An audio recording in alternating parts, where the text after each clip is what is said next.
Hey everyone, here is our second lesson this week for if you are in class, so cohort B and e-learners, that's today on Tuesday, and if you are in cohort A, that will be Wednesday while you are in class.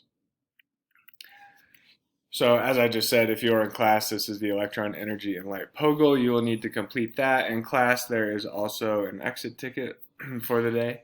If you are at home, so cohort A today, Tuesday, or cohort B on Wednesday, and e-learners, make sure you complete the atomic spectra lab. On Thursday, everyone will participate in the same lesson about orbitals, quantum rules, and orbital diagrams. So cohort A, please make sure to stream in for that lesson on Thursday. So you probably recognize these terms from yesterday, hopefully at least, the ground state and excited state. This is all about electrons. So what is a ground state electron? A ground state electron is where you would expect the electrons to be. All the electrons are in their ground state if they're as close to the nucleus as possible. Now that doesn't mean they're all in the same ring, as we'll see, but they're just where you would expect them to be.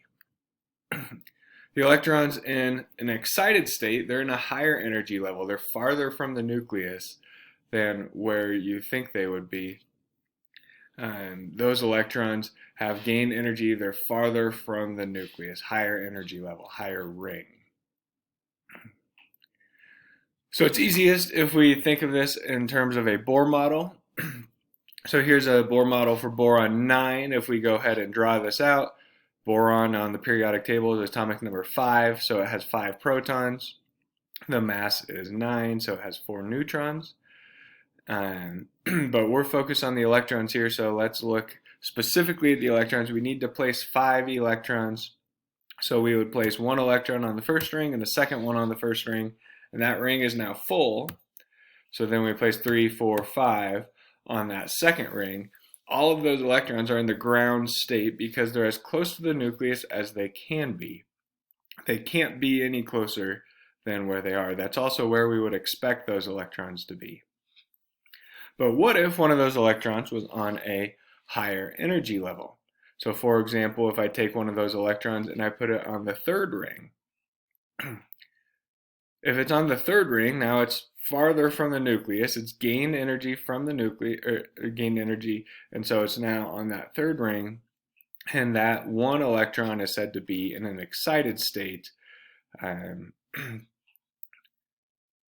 And so how does that electron become excited? Here's a nice diagram here where we have our ground state electron.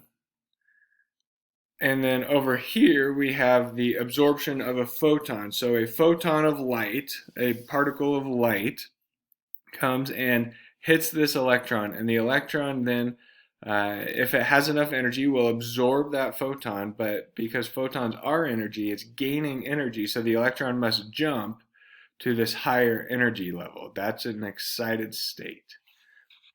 But will that electron stay excited forever? No. When the electron falls back down, when it jumps back down to the ground state, it releases a photon of light as visible light in many cases that we can see, and that's where we get the emission spectra from, and that's where we're going here. So the electron can go from an excited state back down, and it releases energy. So the key point here, electrons gain energy to move to an excited state. They lose energy when they go back down to a lower energy level like the ground state.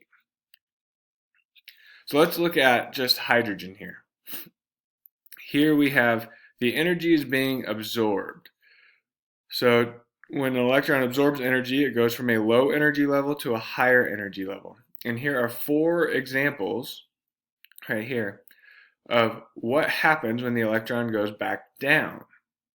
So notice from 3 to 2, it's going down in energy level, so it's releasing light. And in this case, it's releasing red light with a wavelength of 656 nanometers. If we go from 6 to 2, that's a larger jump, and that produces violet light of 410 nanometers in wavelength. So remember, the longer the wavelength, the shorter the energy, or the less the energy. Less energy transition, a longer wavelength. A larger energy transition, 6 to 2, shorter wavelength.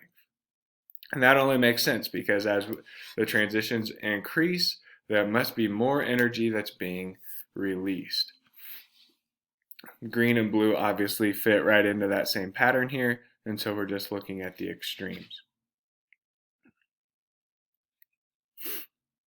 So today I just want to give you a run through of what you will be looking at in the electron, energy, and light packet.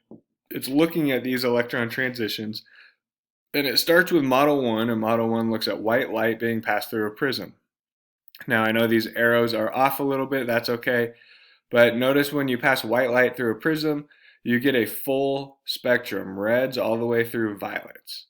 We get these wavelengths up to 700 down to 300, and you will notice that the shorter the wavelength, the higher the energy. Because it's light, they all travel at the same speed.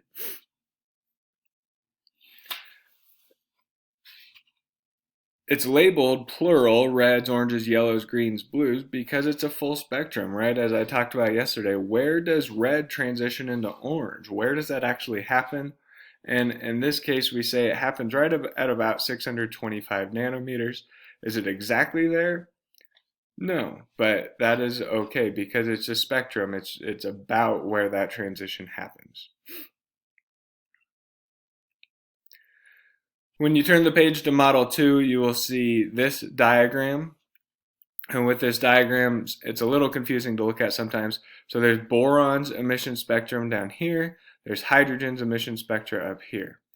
So what happens to get these spectra? We take a tube of hydrogen gas, we pass that gas through a couple different slits, pass it through a prism, and instead of getting a full spectrum, we get just these 4 lines for hydrogen, or we get all of these lines down here for boron. So with hydrogen, right, we get these 4 individual lines, which will matter later, but we see these wavelengths, 656 nanometers for red, 486 for blue, green. And here we get zoomed in, and I'm highlighting this because this becomes important later in Model 3. You're going to stay in here till class starts, or are you like dropping them? When you get to 14 through 17, when you get to 14 through 17, the electrons and protons, one's negative, one's positive, they attract each other. As an electron gets closer to the nucleus, so if an electron was closer, they attract, so the attraction to the nucleus, it must get stronger. Think of magnets. You put 2 magnets together, they are harder to pull apart than when they are far apart. For an electron to move from an energy level close to the nucleus to an energy level far from the nucleus, it would need to gain energy. And for an electron to move from an energy level far from the nucleus to an energy level close to the nucleus, it would need to lose energy. So that electron, again, far from the nucleus to close, it's losing energy. If it's close to far, it's gaining energy. So this is applied in question 18. This arrow represents the transition. So it's going from n equals 2 to n equals 5. So it's going close to far. So it must be absorbing energy. This is where a lot of students get it confused though. It says Bohr model for a hydrogen atom. Notice there's 1, 2, 3, 4 electron transitions where the electron is going from 6 to 2, 5 to 2, 4 to 2, and 3 to 2. Notice there are 4 wavelengths of light over here in Model 2. Each one of these corresponds to one of these transitions as we have talked about, where if it's a greater transition, it must be higher energy wave. Higher energy wave means a shorter wavelength. So hopefully that helps you as you work through the electron, energy, and light POGIL. If you haven't completed the Atomic Spectra Lab, please do so by the end of Wednesday. And on Thursday, again, Cohort A, please stream in for the Bohr model. So now complete the electron, energy, and light POGIL and the electron exit ticket. You can email me if you have any questions.